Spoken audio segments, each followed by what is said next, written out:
Toma o teu assento um instante, nós já vamos orar, daqui a pouquinho vamos pregar a palavra. Senta no teu lugar um instante. Eu quero trazer uma palavra para o teu coração, uma palavra de ministração, uma palavra de oração, que o Espírito Santo colocou no nosso coração, nessa manhã, né? Ao longo desse final de semana, mas mais precisamente nessa manhã. Essa palavra está no livro das Lamentações, no capítulo 3, no versículo de número 21. Talvez você não conheça esse texto como ele está escrito. Você conhece ele da maneira mais tradicional de traduzi-lo. Como está escrito aqui na Bíblia, diz assim, Lamentações, capítulo 3, versículo 21, diz assim: disto me recordarei na mente, por isso esperarei. Amém? Eu posso ouvir você? Eu vou ler mais uma vez, eu gostaria que você repetisse comigo. Vamos lá, diga assim, disto, diga bem alto, disto me recordarei na minha mente, por isso esperarei. Mas se você for procurar em outras traduções, você vai ver que esse texto é a tradução daquela palavra muito conhecida que nós falamos muito, onde diz, quero trazer à memória aquilo que me dá o que, igreja?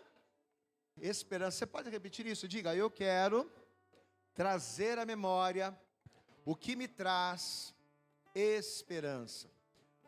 Existe uma utilidade prática, e eu quero que você preste atenção nisso, olhe para cá.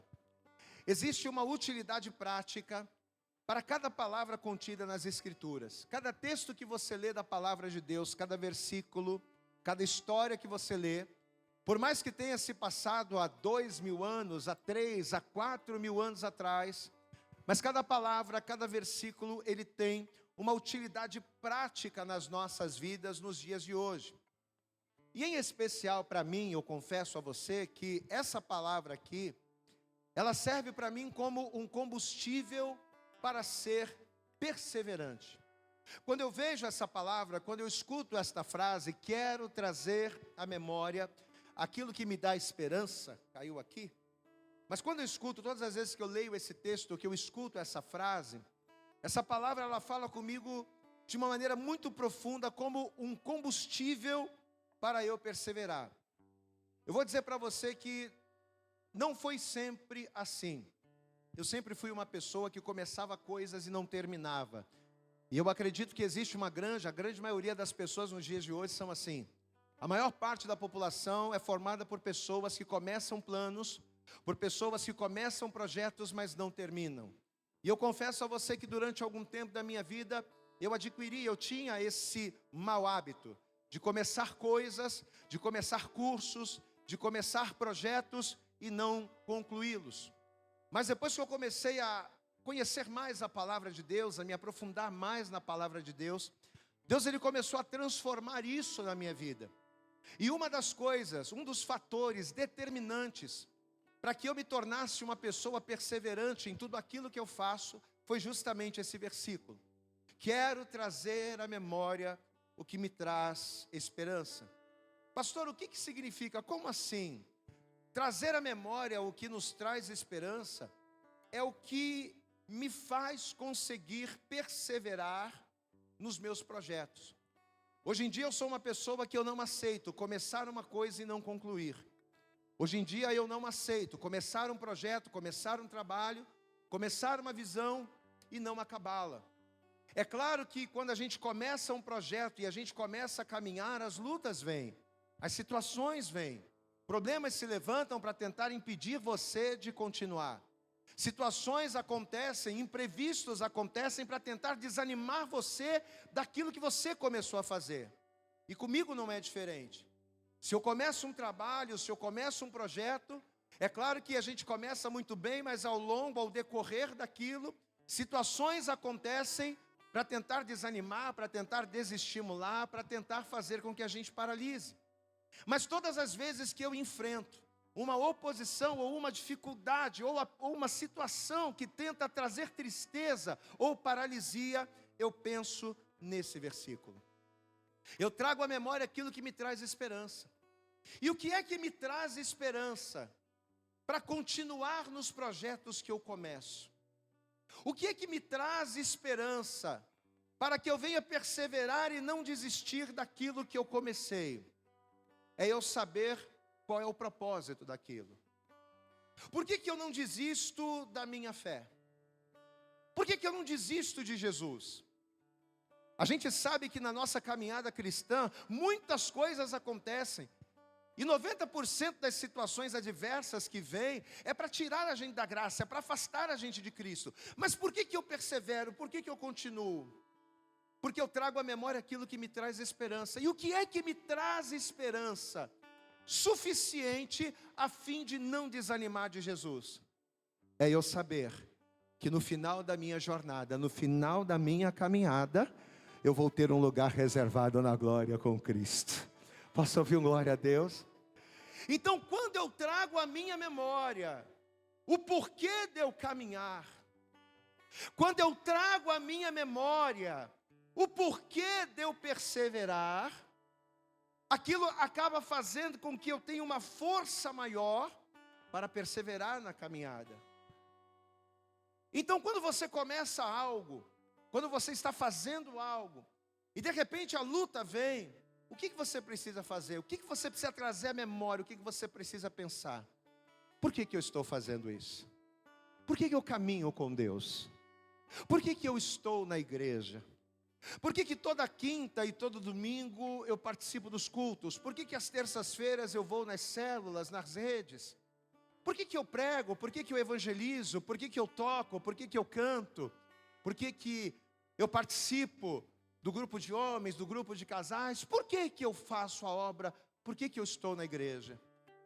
Nós precisamos todos os dias trazer isso à memória. Quando nós trazemos à nossa memória o porquê de caminharmos, quando trazemos à nossa memória o que vamos conquistar ao completar a carreira e guardar a fé, quando trazemos isso à nossa memória, isso precisa servir de combustível para que a gente persevere. Nessa noite eu não sei o que você começou na sua vida e talvez você não terminou. Talvez você disse: pastor, eu comecei um projeto, eu tenho um sonho de ter um negócio próprio. E eu comecei com muito afinco, comecei com muito ímpeto, mas vieram as situações, veio a crise econômica, as coisas estão complicadas, as lutas estão tão difíceis e a verdade é que eu desanimei. Talvez você começou um projeto e parou. Talvez você começou um negócio e parou. Talvez você disse: pastor, olha, eu comecei, ali a cuidar da minha saúde, eu comecei a praticar esportes, eu comecei a treinar, e eu comecei muito bem, mas eu parei. Por que a gente para? Porque a gente se esquece de trazer à memória os benefícios que a conclusão daquele projeto vai trazer na minha vida. Eu sei que está difícil caminhar, mas se eu perseverar e concluir, eu vou ter o meu negócio próprio, eu vou ter a minha família salva, eu vou ter o meu nome escrito no livro da vida, a minha saúde vai ser melhor, os meus dias vão ser melhores, o nome do Senhor vai ser glorificado. Eu posso ouvir um glória a Deus aí, meu querido? Eu quero orar por você nesta noite. Você que talvez ao olhar para a sua vida, você consegue identificar isso: pastor, eu sou essa pessoa que começa um monte de coisas, eu tenho um monte de sonhos, um monte de planos. Eu chego a colocar os meus projetos no papel, eu chego a escrever ali. E eu começo muito bem, mas daqui a pouquinho, quando as lutas vêm, quando as dificuldades começam, eu acabo desistindo. Ouça esse conselho. Um conselho não do pastor Vitor, mas o conselho da palavra de Deus. No momento que a coisa estiver difícil, traga à sua memória aquilo que te traz esperança. E o que nos traz esperança é a promessa de Deus. Você começou a ler a Bíblia, você começou a ter uma vida de oração, você começou a jejuar e de repente, no desespero, na luta do dia a dia, você parou. Traga à tua memória o que te traz esperança. Se eu voltar a orar, se eu voltar a buscar, eu vou ser um crente melhor. Eu vou ser um homem, eu vou ser uma mulher espiritual. Eu vou ser alguém com a autoridade do céu, para que o nome do Senhor seja glorificado através de mim. Se você começou um projeto e parou, traga à tua memória o que te traz esperança. Deus tem o melhor para a minha vida. Posso ouvir um glória a Deus aí, amado? Deus tem o melhor para a minha vida. E se Deus tem o melhor para a minha vida, e se eu sou servo de Deus, eu vou vencer as adversidades, eu vou vencer os problemas, e Deus vai me honrar no final, eu vou perseverar. Traga à sua memória o que a promessa de Deus vai gerar na sua vida. O resultado da promessa de Deus concluída na sua vida. Traga isso à tua memória. Isso vai te servir de alimento, de força, para que em meio às dificuldades do trajeto, você venha perseverar em Deus. Vamos orar ao Senhor nesta noite? Eu quero pedir a você, se coloque de pé, por favor. Se coloque de pé. Você vai colocar a sua mão sobre o seu coração, você vai curvar a sua cabeça. Eu não sei de que maneira essa ministração falou com você. Eu não sei em que área da sua vida essa palavra falou com você. Talvez você é aquela pessoa que a nível profissional começa projetos, planos e não conclui. Talvez na tua vida familiar, talvez no teu casamento, talvez na tua vida financeira, talvez na sua vida espiritual. Você coloca um propósito, não, eu vou buscar a Deus, eu vou ser fiel a Deus, eu vou ser dizimista, eu vou ser ofertante, eu vou ser de oração, eu vou jejuar, eu vou me afastar do pecado, e você começa muito bem, mas de repente, em meio às dificuldades, você acaba parando, você acaba desistindo. Mas eu quero que você, com a tua mão sobre o teu coração, diga assim: eu vou trazer, diga assim comigo, a partir de hoje, eu vou trazer à memória o que me traz esperança. E o que me traz a esperança é a bênção do cumprimento da promessa de Deus na minha vida. Fecha os teus olhos e ore comigo dizendo assim: Senhor meu Deus. Mas com autoridade diga: Senhor meu Deus e Senhor meu Pai, eu não quero começar projetos e não concluí-los. Eu não quero começar planos, começar propósitos e não encerrá-los. Por isso, ó Deus, que esta palavra arda em meu coração, de tal maneira que em meio às lutas, aos problemas, ao trazer à minha memória a esperança das tuas promessas, que eu me levante, que eu me fortaleça e persevere no Senhor. Pai querido, joga por terra da minha vida todas as limitações, joga por terra da minha vida tudo aquilo que vem para me paralisar, e que a partir de hoje eu persevere na tua palavra, na tua promessa, em nome de Jesus. Meu amado, comece a abrir a tua boca e comece a falar com Deus agora. Começa a colocar para o Senhor as tuas necessidades. Começa a falar com Deus e começa a dizer: Senhor, eu sou esta pessoa. Quantas e quantas as vezes eu fiz um propósito de te buscar. Quantas e quantas as vezes eu coloquei no meu coração um propósito de santificar a minha vida, de ser fiel ao Senhor, de fazer coisas, de construir coisas, e apesar de começar muito bem, quando as dificuldades vêm, elas me paralisam. Quando as lutas vêm, eu acabo desanimando, eu acabo parando. Mas em nome de Jesus, hoje uma nova história começa a ser escrita na minha vida. Eu posso ouvir um glória a Deus aí, meu querido? Hoje essa história vai mudar, porque aquilo que você determinar, aquilo que você profetizar, você vai fazer e vai se cumprir. Pai, em nome de Jesus, coloca, Senhor, no coração de cada filho, coloca no coração de cada filha a certeza da tua vitória. Coloca, Senhor, no coração da tua filha a certeza de que ele, de que ela não estará sozinho em meio à adversidade, mas o Senhor está com ele, o Senhor está com ela, o Senhor está ajudando, fortalecendo. Pai, que nos momentos mais difíceis 6, que o Senhor venha trazer na memória desta pessoa aquilo que traz esperança, que essa pessoa venha se lembrar da promessa, que essa pessoa venha pensar na recompensa que ela alcançará ao concluir, que essa pessoa lembre da recompensa que estará esperando por ela na linha de chegada, ó Pai querido, e que ela não venha desistir nem se paralisar, mas que ela venha perseverar, ainda que diante do mar, o mar vai se abrir, e se o mar não se abrir, ele vai andar sobre as águas. Eu profetizo sobre a tua vida, meu querido, se o mar não se abrir, você vai andar sobre as águas, mas você não vai parar, em nome de Jesus, Pai. Em nome de Jesus, projetos embargados vão ser restaurados, planos que ficaram no fundo da gaveta, a partir de hoje, vão ganhar vida, em nome de Jesus. Você pode levantar a tua mão, abrir a tua boca e concordar comigo.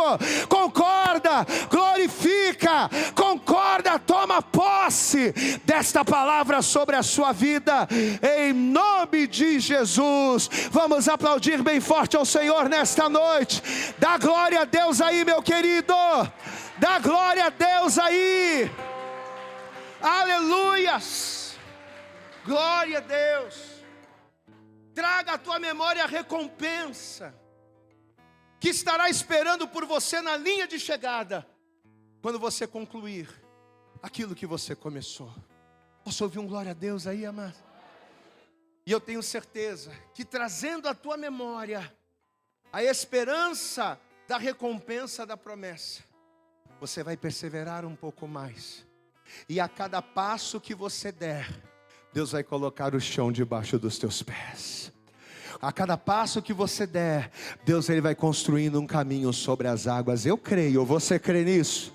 Amém? Você toma posse? Então vamos aplaudir bem forte a Jesus nesta noite. Aplauda bem forte ao Senhor.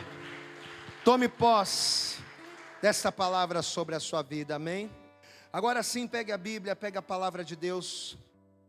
E eu gostaria que você abrisse comigo no primeiro livro dos Reis, no capítulo de número 18. Hoje nós vamos pregar acerca de uma história, de um texto tão conhecido da palavra. Nós vamos falar acerca de um dos profetas mais usados por Deus, ou usado por Deus de uma maneira muito poderosa.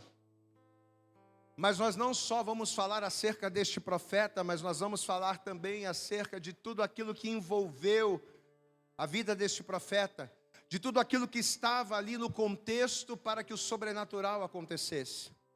Entenda uma coisa, o que Deus ele faz, o sobrenatural que Deus opera, por mais que ele possa usar a vida de uma pessoa, não é através de uma pessoa, mas é o coletivo que move. Eu posso ouvir um glória a Deus aí, amado? Diga assim comigo, o sobrenatural de Deus, diga bem alto, o sobrenatural de Deus, ele se move no coletivo. Amém, amados? Elias vai ser o homem usado para trazer o povo, mas vai ser o posicionamento que cada um vai ter diante daquela palavra, diante daquele contexto, é que vai fazer com que a manifestação sobrenatural de Deus acontecesse. Por mais que Elias fosse um homem usado por Deus, e ele era mesmo, mas o que vai mover a mão de Deus vai ser a ousadia de Elias e o povo, o posicionamento que as pessoas tiveram que tomar, as escolhas que as pessoas tiveram que fazer, as renúncias que o povo teve que fazer, para que a glória do Senhor se manifestasse. Eu profetizo o fogo de Deus, fogo do céu sobre a tua casa, sobre a tua família. Eu profetizo o fogo do céu sobre a tua vida financeira. Eu profetizo o fogo do céu sobre a tua vida profissional. Toma posse disso aí em nome de Jesus, amém, amados?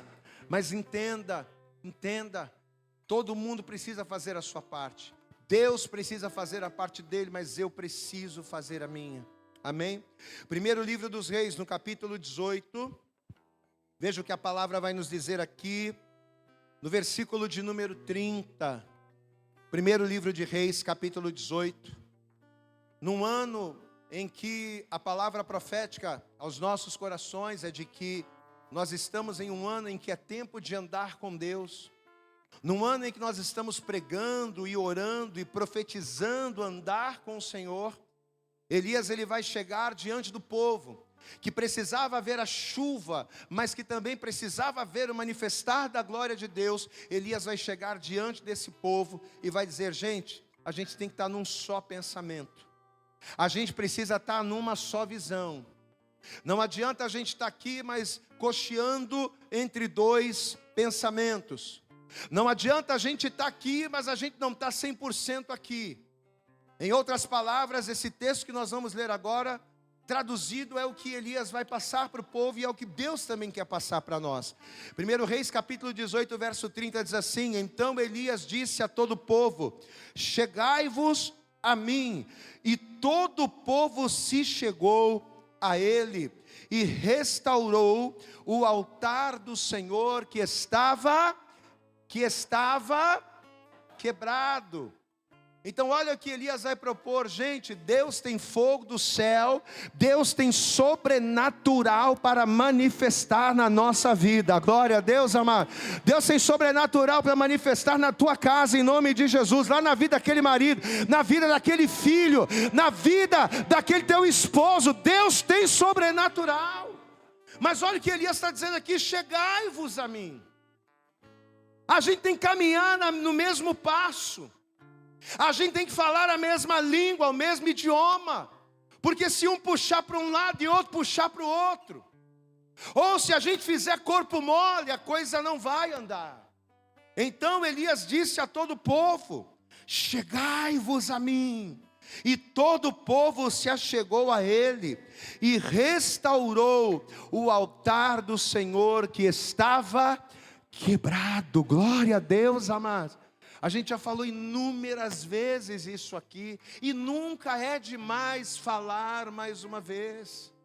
Deus não vai derramar fogo em altares quebrados, mas altares quebrados só são restaurados se todos estiverem na mesma visão. Glória a Deus, amados. Diga assim comigo: o meu altar, ele é restaurado quando eu estou na mesma visão de Deus. Não adianta Deus querer que você vá para a direita e você está indo para a esquerda. Não adianta Deus querer um posicionamento A e você está se colocando de forma B. Não adianta. Tem que estar alinhado, tem que estar junto, tem que estar chegado. Então Elias disse a todo o povo: chegai-vos a mim. E todo o povo se chegou a ele. Diga comigo: e todo o povo, sem exceção de ninguém. Diga: e todo o povo se chegou a ele. Glória a Deus. Quem está disposto a se achegar ao Senhor aqui? Diga glória a Deus. Independente do que for, quem está disposto aqui? Então estenda a mão aqui para frente, fecha o olho e já comece a orar. Fecha os olhos e já comece a falar. Já comece a orar ao Senhor nesta noite. Pai, em nome de Jesus, a nossa vinda neste lugar, por mais que tenhamos irmãos que a gente ama, pessoas, amigos, mas a nossa vinda neste lugar, Senhor, é para recebermos a direção, é para louvarmos o Teu nome, glorificarmos ao Senhor e ouvirmos a Tua palavra. Então, em nome de Jesus, fala conosco, Senhor, mais ainda, através desta palavra nesta noite. Que aquilo que esta pessoa precisa ouvir, seja dito com todas as palavras, e que esta pessoa tenha o entendimento correto daquilo que ela vai ouvir. Que ela saia daqui, Senhor, sem dúvidas, mas tendo a certeza do direcionamento que o Senhor vai dar, para que ela viva a promessa que o Senhor tem para fazer. Então, em nome de Jesus, fala com cada um de nós, Senhor. Prepara as nossas mentes, os nossos corações, as nossas vidas, para ouvirmos a Tua voz. Fala conosco poderosamente. É o que nós oramos, te pedimos e com fé te agradecemos. Em nome de Jesus. E toda a igreja diga amém, Jesus. Diga graças a Deus e aplauda bem forte, mas bem forte ao Senhor nesta noite. Aleluias, amém? Senta por favor em seu lugar. Este texto que nós acabamos de ler, muito conhecido, ele conta a história de um homem que, assim como vários heróis na fé, Elias, ele vai ser usado por Deus de uma maneira tremenda, dentro do seu tempo, na sua geração. Mas ele vai ser usado por Deus para cumprir 3 propósitos específicos. O primeiro propósito, realizar sinais. O segundo propósito, glorificar o nome do Senhor. Mas acima de tudo, Elias ele vai ser usado para trazer de volta no coração das pessoas, no entendimento das pessoas, a fé no verdadeiro Deus. Porque na verdade esse povo estava disperso, esse povo estava longe. Eles louvavam a Deus com os lábios, mas os seus corações, o seu entendimento estavam completamente longe do Senhor. Então, assim como Moisés, assim como Jefité, assim como Gideão e tantos outros, Elias ele vai ter o privilégio de ser um instrumento de restauração. Elias ele vai ter o privilégio de, no seu tempo, na sua geração, ser um instrumento de bênção para o povo. E segundo a palavra, Israel nesse momento estava tão voltada para a idolatria, o povo estava tão disperso, estava tão afastado de Deus, as pessoas estavam tão cegas, que além delas crerem que Baal era um Deus poderoso, além delas acreditarem que Baal poderia fazer alguma coisa por elas, elas acreditavam principalmente que Baal era responsável por lhes dar as chuvas. Então a chuva que caía do céu, que regava a terra e fazia com que a terra produzisse fruto, a chuva que caía do céu e que tornava possível o povo plantar e colher, eles atribuíam essa chuva não a Deus. Eles davam louvor por essa chuva não ao Senhor, mas eles louvavam, eles acreditavam isso a Baal. E por conta desse pensamento errado do povo, é que o Elias agora, levantado pelo próprio Deus, ele vai tomar a primeira atitude, que seria a de fazer cessar a chuva. Espera aí, esse povo precisa acordar. Essas pessoas precisam entender que por mais que elas tenham as suas vidas, por mais que elas tenham as suas correrias, essas pessoas precisam entender que elas precisam servir ao Senhor. Essas pessoas, elas precisam entender que só o Senhor é Deus em suas vidas. Então, primeira coisa que Elias vai fazer, primeira providência a ser tomada, na missão de trazer o povo de volta para o Senhor, vai ser essa. Vamos acabar com a chuva. 1 Reis, é só você voltar aí uma página. Capítulo 17, versículo 1. Primeiro livro de Reis, capítulo 17, verso 1, diz assim a palavra.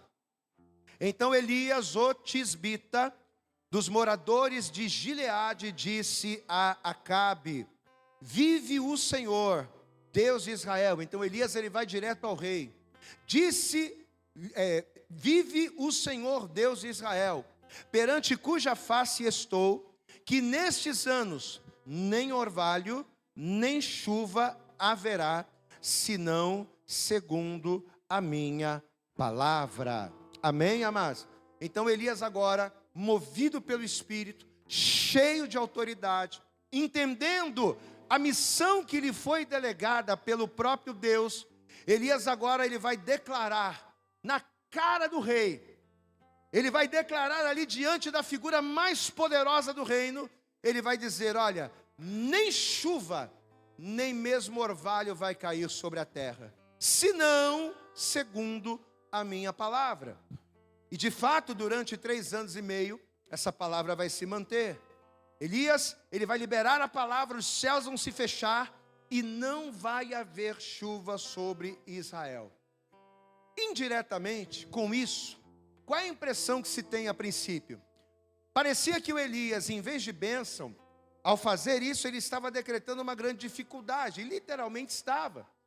Porque nós estamos aí passando por uma onda de calor, de 2 a 3 semanas consecutivas, um calor tremendo e sem um pingo de chuva. Então você consegue imaginar? Com certeza você consegue.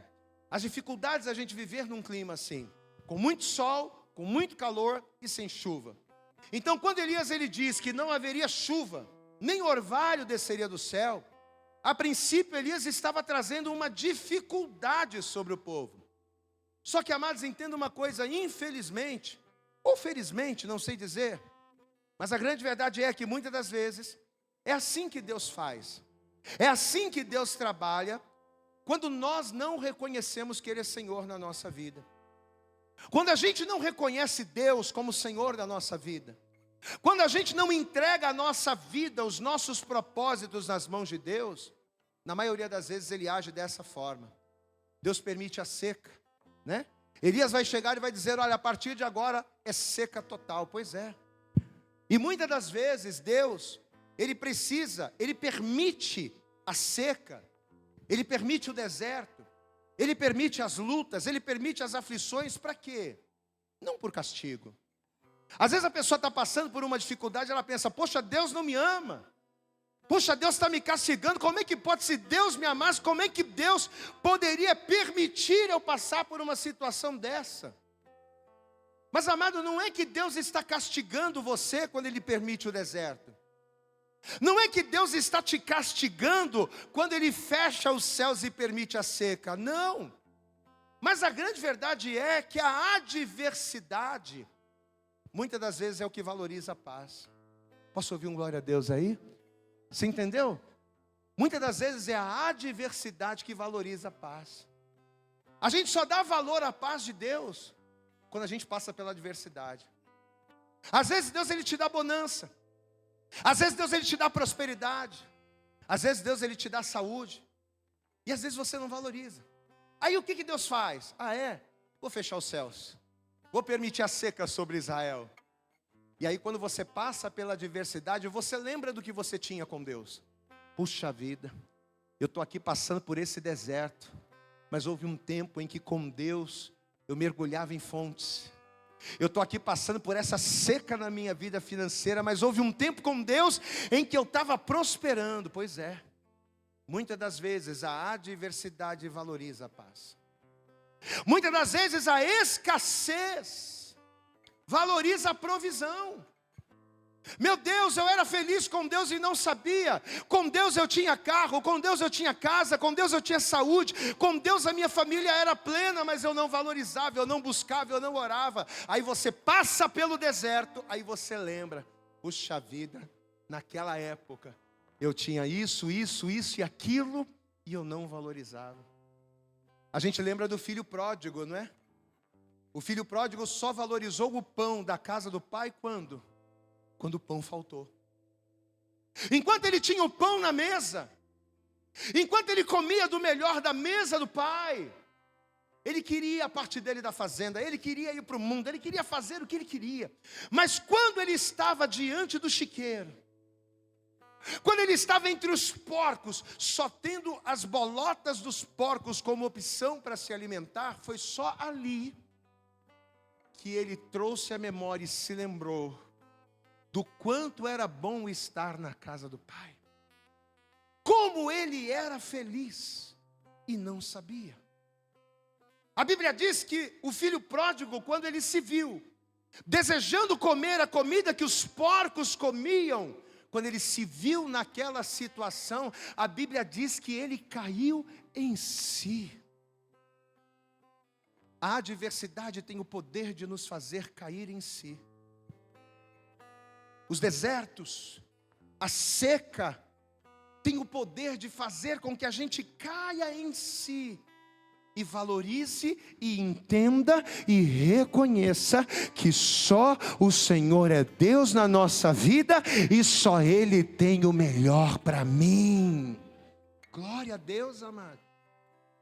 A crise que a falta de água iria causar, apesar de parecer algo mal, não seria para a morte, mas seria para que através daquela situação o povo começasse o processo de volta.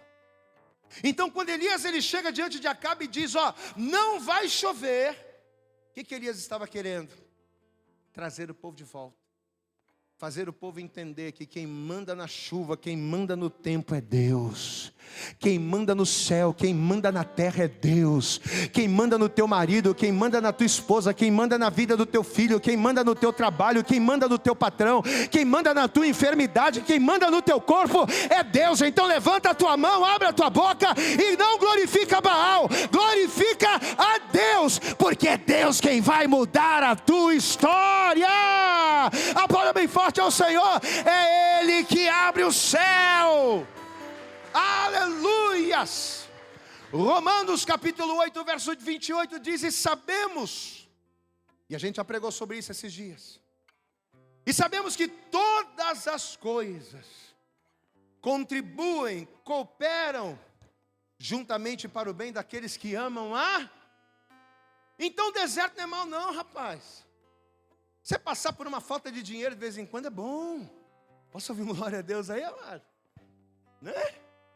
É bom você passar um aperto para você lembrar, né? Estou passando esse aperto aqui, mas estou passando por culpa minha.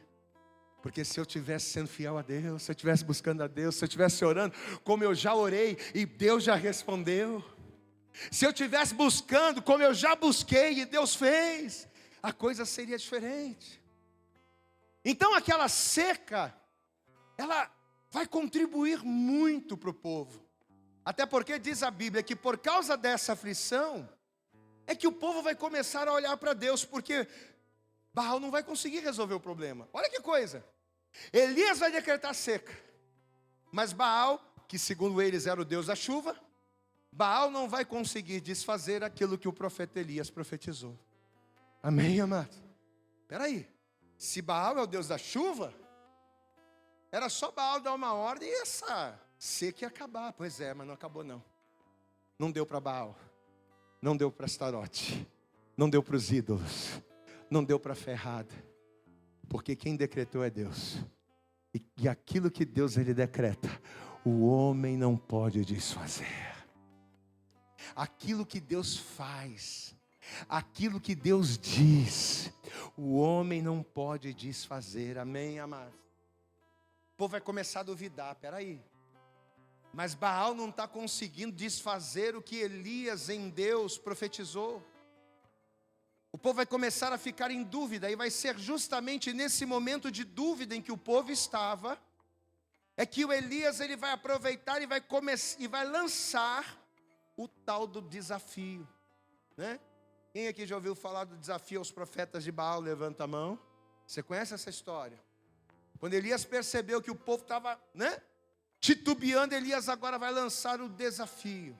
Repita comigo essa palavra, diga desafio. Fala mais alto, diga desafio. Por que eu estou mandando você repetir essa palavra? Porque o que são desafios? Preste atenção. Desafios são testes. Desafios são provas. Desafios são situações que nós só conseguimos superar se nós estivermos seguros. Ninguém consegue vencer um desafio sem segurança. Ninguém consegue vencer um desafio, um teste, uma prova, se não estiver seguro, preparado, com seus pés no chão. Você sabe qual é o maior inimigo de um atleta, de um competidor de alta performance? Quando você olha para os jogadores de futebol, para os jogadores de basquete, quando você olha para os atletas olímpicos, você sabe qual é o maior desafio desses atletas? Não são os outros competidores, mas o maior desafio de um atleta de alta performance é a dúvida. Sabe por quê? Porque a dúvida tira da nossa convicção a certeza da nossa capacidade. Eu vou repetir. A dúvida, ela tem o poder de tirar da minha convicção a certeza da minha capacidade. Eu conheço os meus limites. Eu conheço o meu potencial. Eu sei até onde eu posso ir. Mas a partir do momento em que eu permito que a dúvida entre, o que acontece? A dúvida ela vai tirar a minha convicção. E uma vez que a dúvida tira a minha convicção, eu começo a duvidar da capacidade e eu acabo não rendendo. Eu vou te dar um exemplo prático disso. Eu gosto muito de futebol. Quem gosta de futebol aqui, levanta a mão. A igreja quase toda, né? E quem gosta de futebol, como eu, e que acompanha, sabe que todo jogador, quando ele volta de uma contusão, a maioria dos jogadores que voltam, se machuca e volta, não volta bem. É ou não é verdade? Ele não volta da mesma maneira que ele parou. Ele não volta legal. Ele está curado da contusão. Ele está curado do problema. Ele está sem dor. Mas ele não consegue render o mesmo do que quando ele saiu. E por quê? Porque por mais que ele esteja curado do problema, por mais que ele não tenha dor, ele tem dúvida. Ele começa a correr, mas ele corre meio tímido. Ele vai na bola, mas ele não entra na dividida como deveria. Por quê? Porque a dúvida tira da nossa convicção a certeza da nossa capacidade. Isso é em tudo, amados. E o profeta Elias, ele sabia disso. Ele sabia que, para que aquele desafio fosse vencido e o nome do Senhor fosse glorificado, ele teria que estar seguro. Não poderia haver dúvidas, porque se ele titubeasse, a coisa não iria acontecer. Então, antes de qualquer desafio, antes de lançar o desafio aos profetas, primeira coisa que o Elias pensou: peraí, vamos restaurar o altar. Posso ouvir um glória a Deus aí? Porque a minha convicção não vem da minha força, a minha convicção vem do altar. Glória a Deus, amados. A minha fé, a minha esperança, a minha certeza, ela não vem do meu potencial. A minha fé, a minha esperança, a minha certeza vem do Salvador Jesus Cristo. Glória a Deus, amado. A minha força vem de Deus. Diga assim comigo: a minha força, está fraco, diga: a minha força vem de Deus. E o Elias sabia disso. Então, antes de qualquer coisa, ele disse: peraí, para a gente entrar nisso aí com força, para a gente ter vitória, para Deus ser conosco, a gente tem que arrumar a primeira casa. Não pode ir capenga, não pode sentindo dor, não pode estar 80%, não, tem que estar 100%, senão o inimigo arrebenta. Quem está entendendo, pastor, aqui, diga glória a Deus. Você sabe por que tem muita gente que está perdendo os desafios da vida? Você sabe por que tem muita gente que está perdendo na vida financeira, na vida familiar, na vida profissional para Satanás? Porque está entrando em luta, está entrando em briga, está entrando em desafio, mas não está curado, não tá ali 100%, está com dúvida. E quando você tem dúvida, a tua dúvida, ela tira a certeza da tua convicção. E quando você entra duvidando, será que Deus vai fazer? Eu estou aqui nessa situação, mas será que Deus vai me dar? Eu sei que Deus prometeu, Deus mandou a palavra, Deus usou a vida do profeta, Deus usou a boca do pastor. Eu sei que Deus é comigo, mas será que se o bicho pegar, Deus vai estar? O altar está quebrado. Não dá para ter convicção quando o altar está quebrado. O altar tem que ser restaurado. Amados, entenda uma coisa: se nós vivemos uma vida com Deus, mas sem oração, se nós vivemos uma vida com Deus, mas cheia de pecados, se nós vivemos uma vida com Deus, mas cheios de brecha, o nosso altar está quebrado. E se o altar está quebrado, qualquer desafio que você entrar, qualquer luta que você vai entrar, você não vai entrar 100%. Por quê? Porque você sabe aonde é que a ferida machuca. Você não vai ter capacidade de entrar 100% na fé em Deus, porque você sabe que naquela área, que nesse lugar, que nessa parte do altar, a coisa não está legal. Pode ter certeza que se a gente anda com Deus, se a gente vive na igreja, mas a gente não está tendo essa vida com Deus, nosso altar está quebrado, queridos. Só que entenda: altar quebrado na vida de um cristão, escuta isso aqui: altar quebrado na vida de um cristão é como uma fratura no pé de um jogador. Como é que o jogador ele vai? O jogador ele deixa de ser jogador quando ele está ferido, sim ou não? Ele continua sendo jogador. Ele não deixa de ser jogador, ele não deixa de entrar em campo, ele não deixa de participar das partidas, só que ele não consegue render o que poderia. ele não consegue dar o melhor. Por quê? Porque tem uma ferida. O altar está quebrado. Tem um lugar ali que não está legal. E é aí que falta a confiança. Quantos crentes que não têm confiança para colocar a mão sobre a cabeça de um endemoniado? Quantos crentes que não conseguem orar dentro da sua... Maridos que não conseguem orar dentro da sua própria casa, para repreender demônio, para profetizar cura, para orar por mulher, para orar pela família. Por quê? Por quê?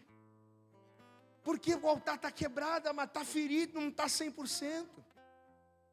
Elias sabia, peraí, não vai dar para a gente entrar nessa com o altar de qualquer maneira. Tem que restaurar o altar. E por isso ele vai dizer, 1 Reis, vamos ver lá. 1 Reis capítulo 18. Olha o que ele vai dizer aqui, versículo de número 21. Sabendo disso, sabendo que o time precisava estar ok para vencer aquele desafio. Olha o que ele vai dizer aqui, 1 Reis capítulo 18, versículo 21, diz assim: então Elias se chegou a todo o povo e disse, peraí, até quando cochearei entre dois pensamentos? Até quando você vai estar dentro da igreja, mas tendo uma vida mundana? Até quando você vai estar dentro da igreja, mas falando palavrão, mentindo, adulterando, roubando, fazendo tudo errado? Até quando vocês vão estar divididos? É o que Elias está dizendo. Até quando vocês vão ficar entrando nas partidas capenga? Porque o altar está quebrado. O desafio está na porta. O negócio está acontecendo. Vamos lá, versículo de número 21. Então Elias se chegou a todo o povo e disse, até quando cochearei entre dois pensamentos? Se o Senhor é Deus, segui-o. Se Baal, segui-o. Diga glória a Deus. Quem crê que o Senhor é Deus aqui, levanta a mão, abre a boca e diga glória a Deus. Então segue a Deus. Então viva uma vida com Deus. Leve Deus a palavra a sério. Porque senão você vai estar vivendo uma vida com Deus com o altar quebrado. Você vai estar enfrentando desafios com pé capenga. Você até vai entrar em campo. Você até vai estar lá na partida. Mas você não vai render aquilo que você poderia render em Deus. Porque está faltando algo em você. Olha o que Elias está dizendo aqui, mas isso é sério. Até quando cocheareis entre dois pensamentos? Se o Senhor é Deus, segui-o. E se Baal, segui-o. Porém, o que o povo fez? Diante da palavra que Elias lançou, o que o povo fez, igreja? Nada. Olha aqui, ó. Porém, o povo nada lhe respondeu. Olha para mim. Elias está dizendo, até quando vocês vão ficar duvidando? Até quando vocês vão estar na igreja, mas assistindo carnaval na televisão? Carnaval está chegando. Ih, meu irmão. Se Deus é Deus, segui-o. Se Baal é Deus, segui-o. Segue-o. Mas não dá para ficar, ó. Elias está dizendo, até quando vocês vão ficar nisso? Amados, Elias estava chamando a atenção do povo para quê? Posicionamento. Posso ouvir um glória a Deus aí? Posicionamento. Posicionamento de homem de Deus. Não, peraí, eu tenho que buscar Deus, eu tenho que estar firme com Deus, eu sou o sacerdote da minha casa. Não é a minha mulher que tem que ficar me amarrando, que tem que ficar me arrastando para a igreja, não. É eu que tenho que fazer a diferença. Dentro da minha casa sou eu que tenho que fazer a diferença. Lá no meu trabalho sou eu que tenho que ser diferente. Pode todo mundo estar fazendo o que for, mas eu tenho que ser diferente aonde quer que eu esteja. Posicionamento. Mas o que o povo fez diante da palavra de Elias? Nada. E aqui está o ponto importante desta palavra. Você sabe que numa certa feita, ao ser acusado pelos escribas e fariseus de expulsar demônios, por ser ele o príncipe dos demônios. Olha que loucura. Eles vão dizer: Jesus, tu expulsa demônio porque tu é o príncipe deles. Aí Jesus vai receber essa acusação, e quando Jesus recebe essa palavra, ele liberou sobre aquelas pessoas uma palavra, que apesar de naquele contexto ter tudo a ver, amada, essa palavra ela serve assim, perfeitamente, para aquilo que Deus está falando com a gente hoje.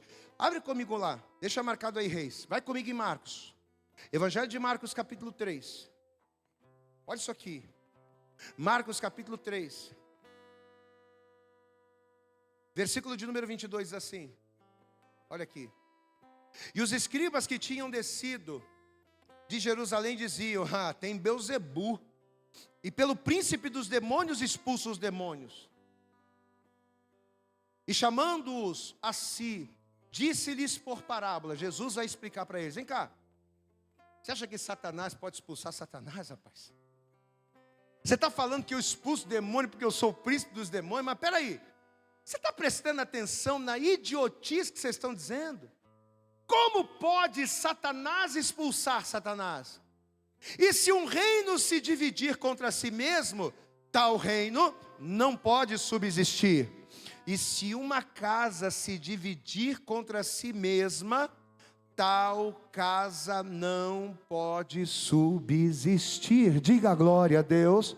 Olha o que Jesus está dizendo aqui para nós. Olha aqui para mim nessa noite. Olha o que Jesus está dizendo aqui para nós, amados. Não adianta crescimento, não adianta multiplicação, não adianta êxito e nem triunfo. Não há nenhuma dessas coisas aonde há divisão.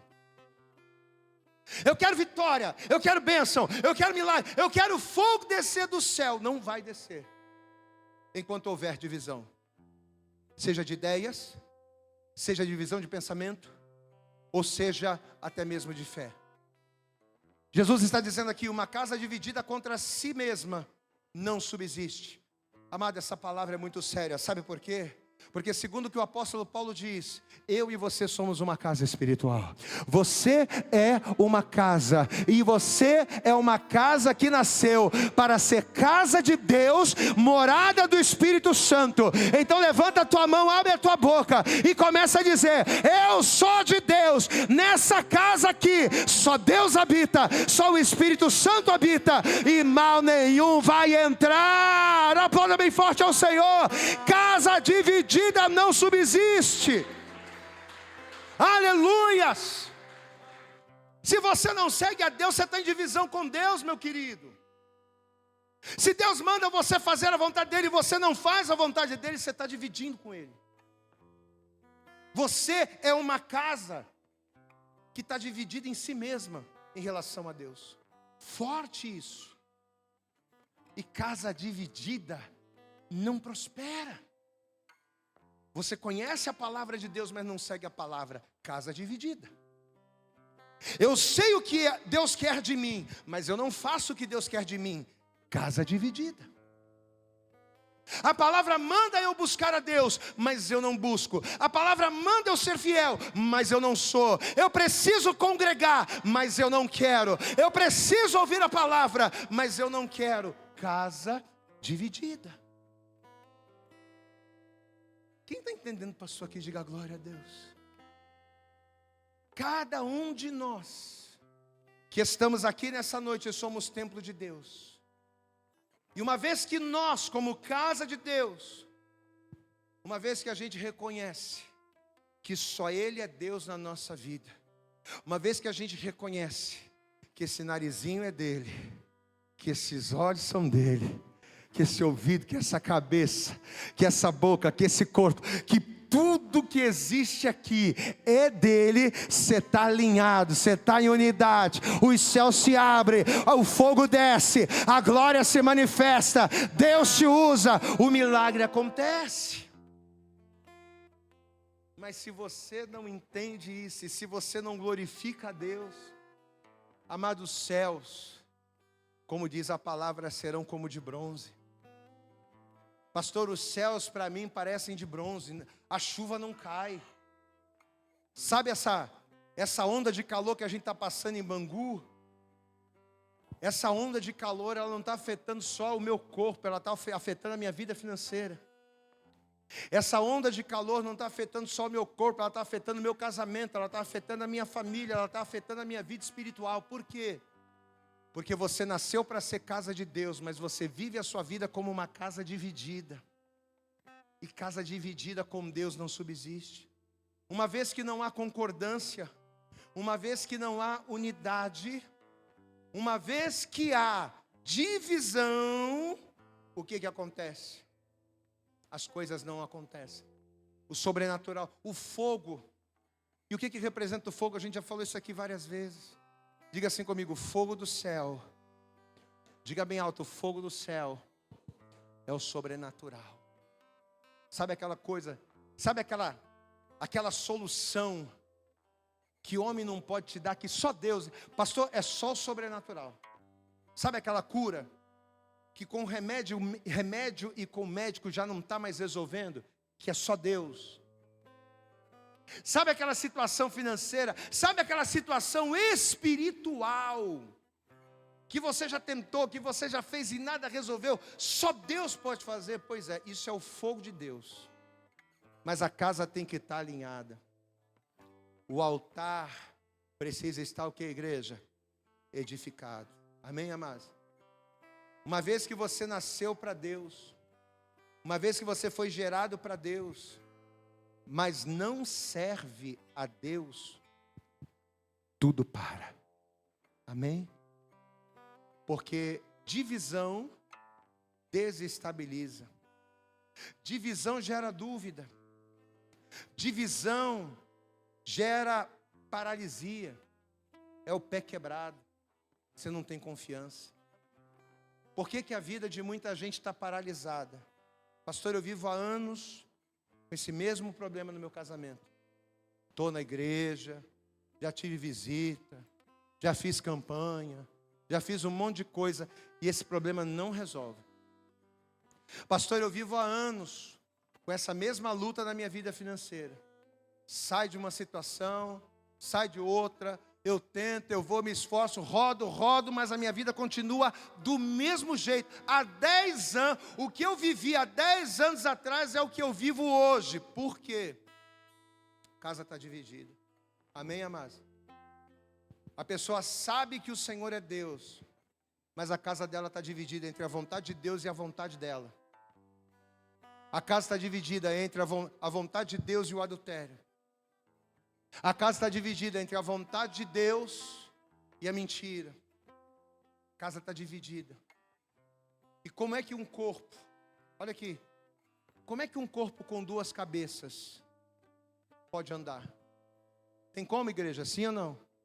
Diga assim comigo: corpo com duas cabeças não pode andar. Amém? Não tem como, amados. Como é que uma casa com 2 donos pode ser cuidada? Ah, é a casa, mas tem 2 donos. Não existe. Tem que definir quem é o dono da casa. Tem que definir, não, peraí. Enquanto não definir quem é o dono da casa, a casa vai ficar ali parada. Vai pegar bicho, vai pegar. Agora, definiu quem é o dono. Agora sim eu vou limpar. Agora sim eu vou pintar. Agora sim eu vou cuidar. Porque o dono da casa está definido. Eu te pergunto: quem é o dono da sua vida? Quem tem sido o dono da sua casa?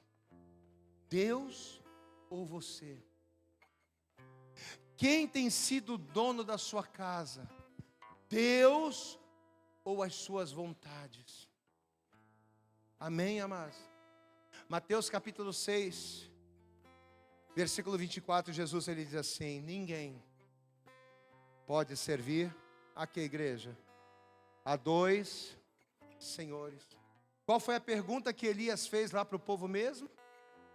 Até quando cocheareis entre 2 pensamentos? Se o Senhor é Deus, segui-o. Se Baal é Deus, segui-o. Quantos aqui querem vencer? Diga a glória a Deus. Quem quer ser um Arrascaeta na fé? Diga a glória a Deus aí. Já que a gente está falando de futebol, né? Quem quer ser um Arrascaeta da bola? E diga a glória a Deus. entrar em campo e só meter golaço. Quem quer meter golaço aí na cara do diabo? Aí diga a glória a Deus. Você quer, meu irmão? Então você tem que definir. Brincadeiras à parte. Nessa noite, Deus, através dessa palavra, Ele está fazendo a cada um de nós que estamos aqui, a mim, a você, Ele está fazendo a mesma pergunta. A mesma pergunta que Elias fez para o povo, lá diante do Carmelo. É a mesma pergunta que o Senhor está fazendo para nós nessa noite. O Senhor é Deus? Cuidado com a sua resposta. Ele não está te perguntando acerca da sua convicção. Ele está te perguntando baseado naquilo que você tem vivido. O Senhor é Deus para você? O Senhor é Deus na sua vida? Então Deus está dizendo, se o Senhor é Deus, siga-o como tem que seguir. Mas se o adultério é o que de fato tem sido Deus na sua vida, se a mentira, se a avareza, se a fornicação, se o mundo tem sido Deus na sua vida, então siga-o. Agora, o que você não pode, o que nós não podemos, é ficar nos enganando, achando que em cima do muro, com um pé lá e outro cá, mas com o altar 80%, pezinho quebrado, a gente vai conseguir. Não vai acontecer. 2 Coríntios capítulo 6, estamos caminhando para o fim já. 2 Coríntios capítulo 6. Olha o que diz aqui o versículo 14. 2 Coríntios capítulo 6. Se você encontrou, dê um glória a Deus aí, bem alto. Versículo 14 diz assim, receba essa palavra em nome de Jesus. Não vos prendais a um jugo desigual com os infiéis. Porque que sociedade tem? É uma pergunta que ele está fazendo. Que sociedade, que acordo tem a justiça com a injustiça? Que comunhão tem a luz com as trevas? Tem comunhão. Luz e treva, a luz chegou, a treva tem que acabar. A treva só prevalece onde há treva. Chegou a luz, acabou, não tem comunhão. Que comunhão tem luz com trevas? E que concórdia há entre Cristo e Belial? Ou que parte tem o fiel com o infiel? E que consenso tem o templo de Deus? Quem é templo de Deus aí? Diga a glória a Deus. Olha que Paulo está dizendo, que consenso tem o templo de Deus com os ídolos? Porque vós sois o templo do Deus vivente, como Deus disse, neles habitarei, e entre eles andarei, e eu serei o seu Deus, e eles serão o meu povo. Mas olha o que ele diz aqui, ó. Aí ele continua dizendo aqui no versículo 17. Por isso, por eu ser o seu Deus, por você ser o meu templo, por isso, saí do meio deles. Apartai-vos, diz o Senhor, e não toqueis nada imundo. Ou seja, por isso, edifica o altar, conserta o altar, resolve a tua vida, e eu vos receberei, e eu serei para vós pai, e vós sereis para mim filhos e filhas, diz o Senhor, o Todo-Poderoso. Aplauda bem forte ao Senhor, conserta o altar, anda direito, e eu serei contigo. Aleluias. Por que Deus exorta a gente? Ô pastor, vim para cá hoje querendo ouvir aquela palavra da chave da vitória, da chave do carro, da bênção. Aí Deus vai lá e coloca essa palavra no seu coração que arrebenta a nossa canela. Por que Deus exorta a gente, amados? Porque Ele nos ama. Levanta a tua mão e diz assim, Deus me exorta porque Ele me ama, né? Deus te exorta porque Ele te ama, meu irmão, porque Ele nos ama. Em Provérbios, no capítulo 3, versículo 11, ele diz assim, filho meu, Ele te chama de filho. Não rejeites a correção do Senhor, nem te enojes da sua repreensão. Sabe por quê? Porque o Senhor repreende aquele a quem Ele ama, assim como um pai ao filho a quem Ele quer bem. Deus te quer bem, não mal. Tudo que você ouve aqui na igreja não é para o seu mal. Pastor, mas o pecado é bom. Mas quando Deus Ele fala, sai do pecado, é para o seu bem. Pastor, mas às vezes estou passando o maior aperto, Deus quer que eu seja dizimista. Pois é, mas quando Ele fala, seja dizimista, não é para o teu mal, é para o seu bem. Quando Ele fala para você, edifica o altar, seja santo, busca o Senhor. Por mais que você tenha outras coisas para fazer, por mais que a tua vida seja corrida, por mais que você tenha coisas muito importantes para fazer, mas quando Deus Ele pega do teu pé com isso, não é para o teu mal, é para o teu bem. Porque você não é qualquer um, você é filho. Amados, você não é qualquer um, você é filha. Tu é príncipe, tu é princesa, tu é rei, tu é sacerdote. Diga glória a Deus, amados. A palavra que Elias estava trazendo para o povo foi uma repreensão, porque Deus amava o povo. Uma repreensão que produziu resultado. Diga glória a Deus aí. Em relação ao povo, produziu resultado. Sabe por quê? Porque a Bíblia diz, no texto que a gente leu no início, que Elias, ele chamou todo o povo, e todo o povo se juntou a ele. Vamos lá, para a gente terminar. 1 Reis 18, versículo 30. Então Elias disse a todo o povo, chegai-vos a mim. Diga bem alto, igreja. E todo o povo se chegou a ele, e restaurou o altar do Senhor, que estava quebrado. E Elias colocou a oferta, dividiu o bezerro, derramou as águas. Ele orou a Deus, Deus ouviu a oração, os céus se abriu, o fogo desceu, lambeu a água, lambeu o sacrifício. Todos viram e se renderam, e toda a boca teve que reconhecer, toda língua teve que confessar que só o Senhor é Deus. Você pode aplaudir bem forte ao Senhor. As pessoas vão olhar para você e vão reconhecer que só o Senhor é Deus na tua vida. Diga glória a Deus. Quando você reparar o altar e fizer a vontade de Deus, as pessoas vão olhar para você e vão dizer, rapaz, Deus é na tua vida, hein? Deus é na tua vida, hein? Hã? O que você me contou lá? Deus é na tua vida, hein? Você pode dar glória a Deus aí, amado? Depois você vai saber. Aquilo que os olhos não viram, que os ouvidos não ouviram, o coração não projetou, são as coisas que Deus Ele tem preparado. Negócio que nunca vi, rapaz.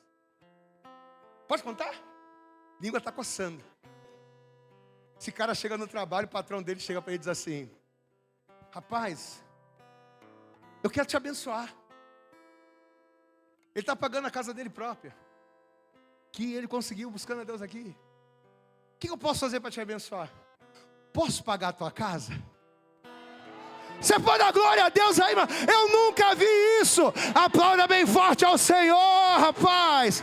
Deus tem coisas grandes para a tua vida. Que negócio louco. Eu falei para o Fabiano, eu já vi patrão pagar plano de saúde. Agora pagar a casa que você comprou, essa é nova. Aquilo que os olhos não viram, que os ouvidos não ouviram, aquilo que ninguém viveu, aquilo que ninguém experimentou, são as coisas que a gente vive com Deus. Mas quando? Não é com a perna capenga, não é entrando no campo 80%, é confiando, é com o altar restaurado, é cheio de fé. Deus te ama. Fala para essa pessoa que está do seu lado, Deus te ama. Mesmo sendo assim. Não é nem esse tom. Acho que o meu é lá. Tenta lá, tenta lá. Dá glória a Deus aí. O amor dele é incondicional. Mas eu preciso dizer uma coisa para você. Feche os seus olhos, tá? Feche os olhos. Deus, Ele ama você. E Ele te recebe do jeito que você está. Mas o fato de Deus te amar e dele te receber como você está, não significa que Ele quer que você permaneça dessa forma. Tem que haver uma mudança. Tem que haver uma postura. Tem que haver em você aquele sentimento de chegar e dizer assim: não, a partir de hoje vai ser diferente. Chega! Até quando cocheareis entre dois pensamentos? Chega, hoje chega. O meu pensamento hoje vai ser um só. Um só. Então você tem que se derramar para Deus, meu irmão. Não adianta você ouvir uma palavra como essa, cantar um louvor como esse, se emocionar, e você não falar para Deus: Senhor, a partir de hoje a casa é tua. Por isso eu quero pedir a você agora, fecha os teus olhos. Pastora Bárbara, vem cá. A pastora Bárbara vai fazer uma oração com você. O Espírito Santo já está falando com ela. Fecha os olhos, não abre o olho de jeito nenhum. É você e Deus. Você vai ouvir a voz da pastora Bárbara, a oração dela. Mas é você e Deus. Imagine que Deus está falando com você, porque está mesmo. É a tua oportunidade para você virar a página. É a oportunidade para você mudar a sua vida. Feche os teus olhos, em nome de Jesus. Isso, com a sua mão no seu coração. Depois de ouvir essa palavra, depois de ouvir aquilo que o Senhor falou com você nessa noite, que o seu coração possa se quebrantar diante dEle. Ore assim comigo, diga: meu Deus, nessa noite, eu quero declarar que o meu coração, a minha mente, o meu espírito, a minha alma, pertencem a Ti. E eu quero, hoje, me desprender de tudo aquilo, de toda situação que ainda me faz cochear entre dois pensamentos. Tu és o meu Deus, eu não tenho dúvida disso. Tu és o Senhor do meu coração, Tu és o Deus da minha alma. E por isso, nessa noite, eu quero abrir mão diante dos céus, diante da terra, diante dos anjos, dos principados e das potestades. Eu quero agora abrir mão de toda dualidade na minha vida. Eu quero abrir mão de tudo aquilo que envergonha o Teu nome na minha mente, no meu coração, nas minhas atitudes. Nessa noite, eu quero colocar o Senhor em primeiro lugar na minha vida, na minha casa, na minha família. Em nome de Jesus, toma o Teu lugar. Levante as suas mãos, diga: toma o Teu lugar, porque hoje eu rejeito todo mal na minha vida. Hoje eu abro mão de todo mau pensamento, de todo mau comportamento. Eu abro mão, Senhor. Eu abro mão de tudo aquilo que me afasta de Ti. E eu peço a Tua graça, a Tua misericórdia sobre a minha vida, sobre o meu coração. Em nome de Jesus, eu rejeito as obras da carne. E a partir de hoje, Espírito Santo, eu quero caminhar contigo.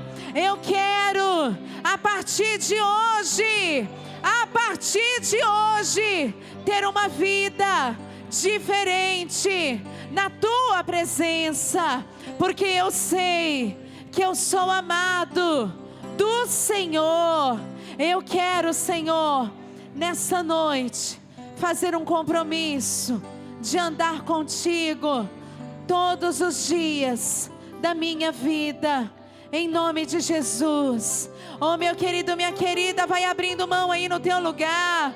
Vai abrindo mão aí no teu lugar. Peça ao Espírito Santo para te fazer lembrar. Se existe mais alguma coisa que você precisa abrir mão. Se existe algo na sua vida que precisa sair. Oh, Deus, em nome de Jesus, vem falando a cada coração. Espírito de Deus, vem trazendo entendimento. Vem trazendo clareza para a mente deste homem, para a mente desta mulher. Nessa noite, em nome de Jesus, nós clamamos a Ti, Senhor. Nós cremos no Teu amor, nós cremos na Tua bondade, nós cremos na Tua misericórdia. Por isso nos colocamos, nos derramamos diante de Ti. Ouvimos a Tua palavra nessa noite, Senhor, e sabemos que o Senhor corrige, o Senhor repreende o filho a quem o Senhor ama.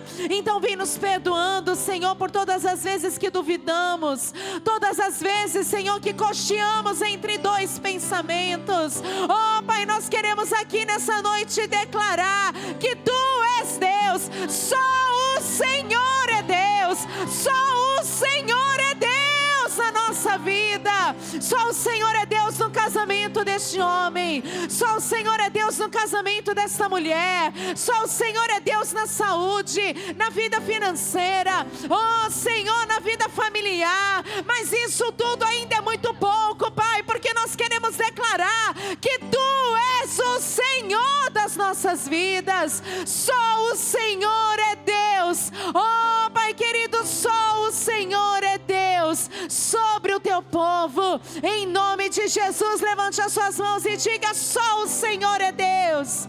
Levante as suas mãos e diga: só o Senhor é Deus. Só o Senhor é Deus. Eu não abro mão de andar na Tua presença, Senhor. Eu não vou mais cochear entre dois pensamentos. Eu não vou mais duvidar.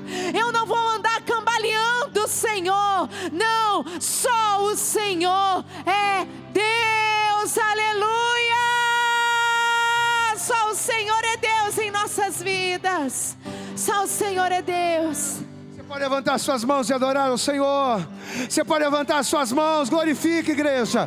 Glorifica, glorifica, glorifica. Se Ele é Deus na tua vida, então levanta a tua mão e glorifica. Glorifica, Pai, em nome de Jesus. Faz tudo novo nesta noite. Faz tudo novo nas nossas vidas. Faz tudo novo nesta casa que somos nós. Levante a tua mão e declare a Ele: Deus, Deus, Deus.